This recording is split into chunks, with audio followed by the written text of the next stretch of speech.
दोस्तों, एक बार महात्मा गौतम बुद्ध अपने शिष्यों के साथ एक नगर में पहुंचे। वहां पहुंचने के बाद महात्मा बुद्ध और उनके शिष्य एक पीपल के पेड़ के नीचे विश्राम करने लगे। थोड़ी देर आराम करने के बाद महात्मा बुद्ध अपने शिष्यों से बोले कि हम कुछ दिन यहां रुकना चाहते हैं। यह सुनकर सभी शिष्य महात्मा बुद्ध के रहने का इंतजाम करने लगे। यह खबर सारे नगर में फैल गई कि महात्मा गौतम बुद्ध उनके नगर में आए हुए हैं। नगर के सारे लोग महात्मा बुद्ध को देखने आने लगे। सभी नगरवासियों को पता था कि महात्मा बुद्ध के पास हर समस्या का समाधान मिलता है, इसलिए नगर के सभी लोग अपनी समस्याओं का समाधान पूछने बुद्ध के पास जाने लगे। महात्मा बुद्ध भी उन सभी नगरवासियों की समस्याओं का समाधान बता रहे थे। इस बीच गांव के एक आदमी ने महात्मा बुद्ध से कहा कि भगवान, हम सभी लोग गांव में कड़ी मेहनत करके अपना जीवनयापन करते हैं और हम सब उस परमात्मा को धन्यवाद करते हैं जिसने हमें यह सब कुछ दिया। लेकिन हमारे गांव में एक ऐसा भी व्यक्ति है जो कुछ भी नहीं करता है और अपनी गरीबी के लिए ईश्वर को ही हर समय दोषी ठहराता रहता है। वह हमेशा भगवान को भला बुरा कहता रहता है और दिन भर गालियां देता रहता है। अगर हम उस व्यक्ति को रोकने का प्रयास करते हैं तो वह हमें भी गाली देना शुरू कर देता है। भगवान, हमें कुछ समझ में नहीं आ रहा है कि हम नगरवासी क्या करें। बुद्ध मुस्कुराते हुए कहते हैं कि इसमें चिंता करने और दुखी होने की कोई बात नहीं है। आप लोग उसे एक बार मेरे पास लेकर आओ। तभी गांव के एक व्यक्ति ने कहा कि तथागत, वह व्यक्ति बहुत ही निर्दयी और कठोर है। वह आपको भी गाली दे सकता है और हम उसे आपका अपमान करते हुए नहीं देख सकते हैं, इसलिए उस व्यक्ति को यहाँ बुलाना उचित नहीं होगा। भगवान बुद्ध मुस्कुराए और कहते हैं कि आप इसकी चिंता मत करो, आप उसे यहाँ लाओ। उससे कहो कि बुद्ध तुम्हारी हर समस्या का समाधान कर सकते हैं।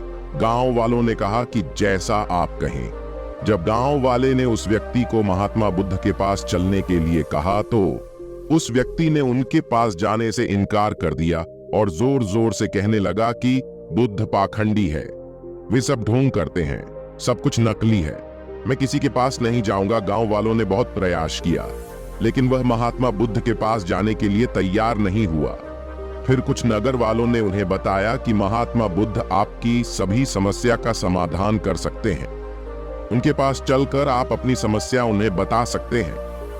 तब वह बुद्ध के पास जाने के लिए तैयार हो गया। वह व्यक्ति बुद्ध के पास जाकर कहता है कि कहिए, आपने मुझे यहाँ क्यों बुलाया है? क्या आप भी मुझे समझाना चाहते हैं कि मैं ईश्वर को गाली न दूं जिसने मुझे यह बेकार सा शरीर दिया?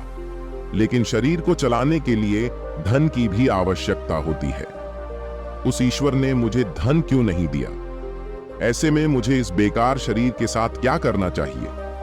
अगर आप मेरी पैसे की समस्या को दूर कर सकते हैं तब तो ठीक है। अगर आप ऐसा नहीं कर सकते हैं तो आप अपना ठिकाना कहीं और बना लें, और मुझे पता है कि यहां सभी भिक्षु नकली हैं। महात्मा बुद्ध उस व्यक्ति की बातों को सुनकर गुस्सा होने के बजाय मुस्कुरा रहे थे। इतना कहने के बाद वह व्यक्ति शांत हो गया। फिर महात्मा बुद्ध ने उस व्यक्ति से कहा कि मित्र, मैं न तो आपसे ईश्वर में विश्वास करने के लिए कह रहा हूं और न ही आपको उस पर विश्वास नहीं करने के लिए कह रहा हूं। बुद्ध कहते हैं कि किसी व्यक्ति के सुख और दुख का कारण उसका अपना कर्म है, इसलिए यदि आप कड़ी मेहनत करते हो तो किसी और को कोसने की बजाय आपकी पैसे की समस्या हल हो सकती है। महात्मा बुद्ध की बात सुनकर वह व्यक्ति और अधिक क्रोधित हो गया और कहने लगा कि मुझे आपके भाषण की आवश्यकता नहीं है। आपके जैसे मैंने बहुत से पाखंडी देखे हैं। आप भी मुझे उन्हीं पाखंडियों की तरह दिखते हो। मैं तो यहाँ आपके पास केवल पैसों की उम्मीद में आया था। आप मुझे यह बताओ कि क्या आप मेरी पैसे की समस्या को हल कर सकते हो? तो ठीक है, नहीं तो जाओ यहाँ से। बुद्ध ने देखा कि उस व्यक्ति की समझ में कुछ भी नहीं आ रहा है। तब बुद्ध कहते हैं कि मित्र, मेरे पास पैसे तो नहीं है और न ही मुझे पैसों की कोई जरूरत है, लेकिन मैं एक ऐसे राजा को जानता हूं जिससे मैं पैसे ले सकता हूं और आपको दे सकता हूं, लेकिन हाँ, बदले में आपको भी उस राजा को कुछ देना होगा। तब उस व्यक्ति ने कहा कि मैं तो एक गरीब आदमी हूं, मैं भला राजा को क्या दे सकता हूँ? मेरे पास उसे देने के लिए कुछ भी नहीं है। तो बुद्ध ने कहा कि राजा का एक बेटा है जो जन्म से ही अंधा है। राजा के वैद्य ने उन्हें सलाह दी है कि अगर उन्हें किसी एक जीवित व्यक्ति की आंखें मिल जाएं, तो उनके बेटे की आंखों का इलाज हो सकता है। राजा को अपने बेटे के लिए आंखों की जरूरत है और तुम्हें पैसों की जरूरत है। अगर तुम अपनी दोनों आंखें राजा के बेटे को दे दोगे तो राजा तुम्हें तुम्हारे वजन के बराबर सोने के सिक्के दे देगा और फिर तुम उन पैसों से अपना जीवन आराम से जी सकते हो। इतना सुनने के बाद उस व्यक्ति ने क्रोधित होकर कहा कि तुम तो मूर्ख भी हो। तुम कह रहे हो कि मुझे अपनी आंखें देनी होगी, मैं अपनी आंखें किसी और को क्यों दूं?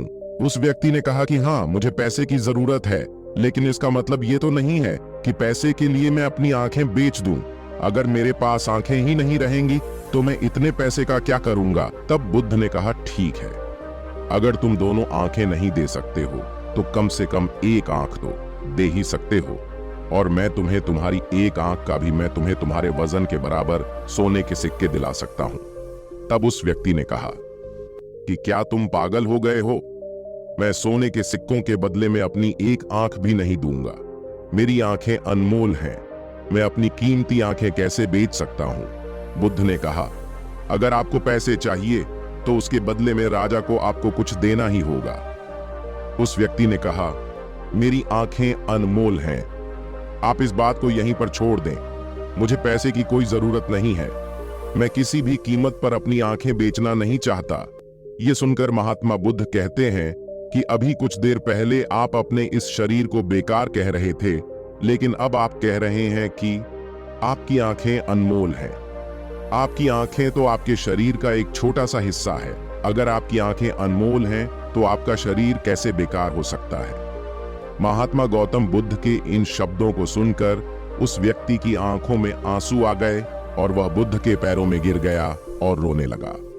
बुद्ध ने उसे उठाया और कहा कि प्रकृति ने हमें यह अनमोल शरीर दिया है, यह एक अनमोल उपहार है, हमें इसकी इज्जत करनी चाहिए, हमें इस शरीर का कभी अपमान नहीं करना चाहिए।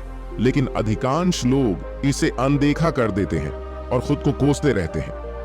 कुछ देर पहले आप ही सोच रहे थे कि आपका यह शरीर बेकार है, लेकिन अब आप यह सोच रहे हैं कि यह शरीर अनमोल है। वास्तव में मनुष्य को जो कुछ भी ज्यादा मिलता है वह उसकी कीमत नहीं समझता है। हमें प्रकृति का आभारी होना चाहिए कि उसने हमें यह अनमोल शरीर दिया है, जो सभी जीवित प्राणियों में सबसे अच्छा है।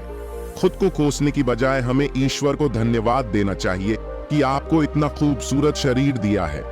आपके पास तो सब कुछ है। प्रकृति ने जिसको जैसा बनाया है उसको खुद को स्वीकार करना चाहिए और उसके लिए हमेशा ईश्वर का आभारी होना चाहिए।